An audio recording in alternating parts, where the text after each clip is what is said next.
My name is Helen. I'm 47. My last trip was 3 weeks ago. The others nodded, then repeated the motto in perfect unison. You'll Get better, Helen. It's just a matter of time. time. The radiator hissed behind me. 6 of us sat in the dank back room of the library. People who had each broken time our own individual way. Some travelled through time to see history, others to change it. I just wanted to see my mother again. The back room of the library smelled of wet coats from the street. The group introduced themselves to me, murmuring names and dates, their voices folding and overlapping, a soft litany. John, 59, last travelled a year ago. Letter view, Victorian executions. Yeah, I know, don't ask. Graham, obsessed with Samuel Pepys. My last trip was 3 weeks ago. I made a mental note to memorise their details. The laughter in the room, when it occurred, was brittle, fragile, a kind of polite attempt to acknowledge the absurdity of what we all did. I joined Time Travellers Anonymous, almost on a whim. More curiosity than desperation, although I admit a growing worry about the non-financial cost I was paying for seeing my mother again. Well, it had nudged me here. My trips, now numbering 5, had each added to the ledger of my age. It was a side effect. Your first trip added 1 year, the second trip added another 2, 3 now in total. So by your third trip, you'd accumulated 6 added years to your bodily age. By trip 5, you'd lost 15 years. I would rarely show by then.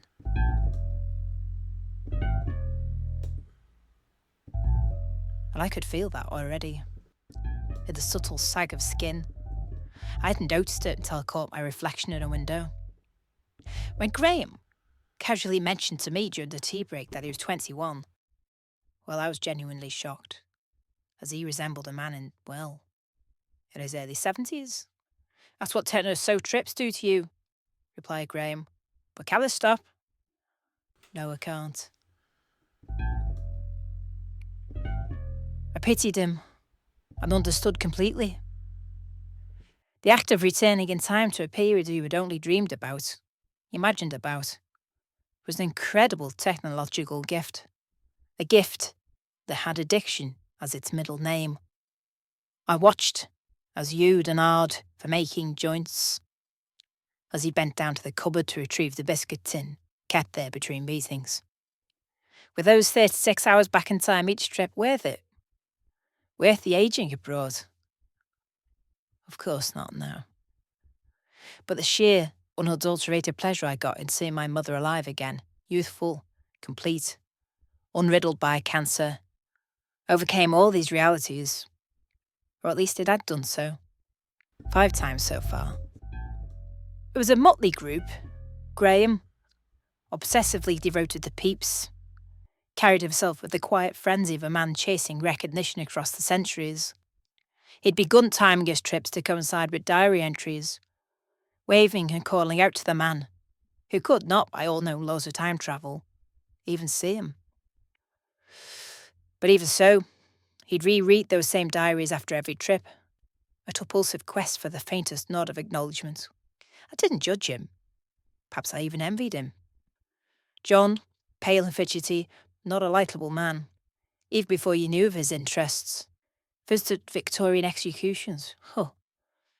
Gates most often, collecting the minute details of rope, victim, crowd, and timing. His hands shook when he spoke, even about the simplest things. I often wondered if he left some part of himself behind in those baying crowds outside the gate of Newgate. And Arthur, squinting constantly as if half blinded by modern light, relived the Battle of Britain over and over again. The row of engines, bullets, and quiet Margaret in the corner there.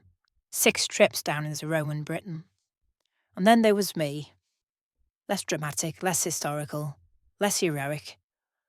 I'd only gone back to 1983 to smell my mother's kitchen, watch her stir the porridge, hear the soft clink of her spoon against her ceramic bowl. The act of witnessing, even though it aged me each time, well, it left a sweetness I couldn't resist. I tried and failed. We had all noticed the side effects, mood changes, a darkness settling unbidden, small obsessions, irritability, a sensation that the world was slightly off. Dr. Lehman called it paranoia, or perhaps chronal interference. Nothing to be concerned about, she'd say.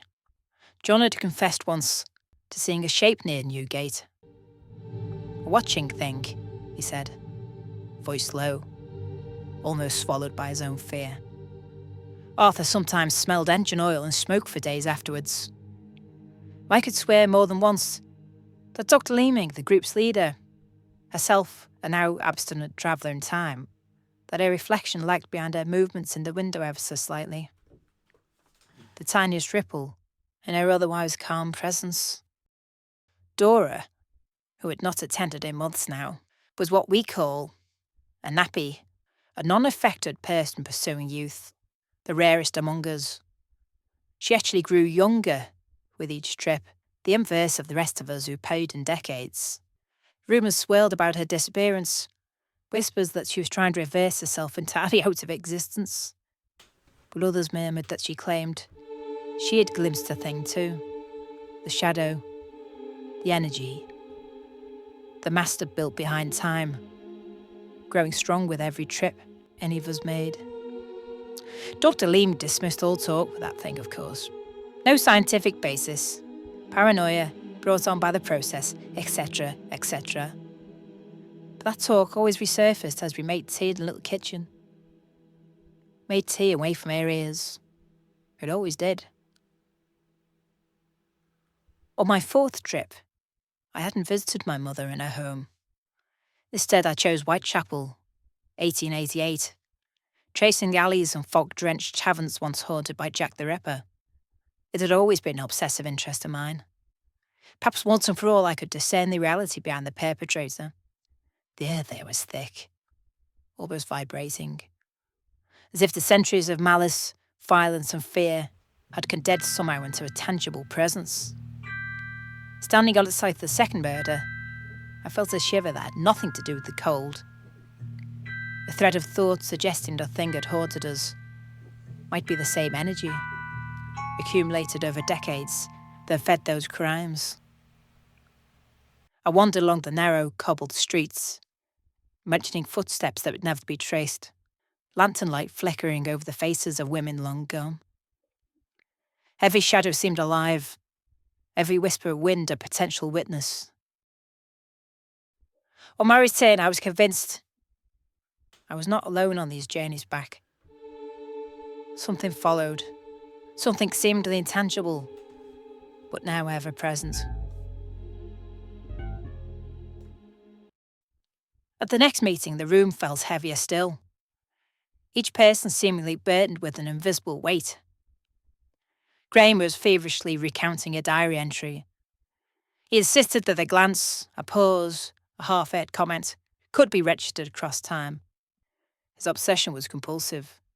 He had to reread every diary entry after each trip, hoping, waiting, scrutinising for even the faintest recognition of himself in the diaries. The rest of us, pale with our own fatigue and unease, mostly watched.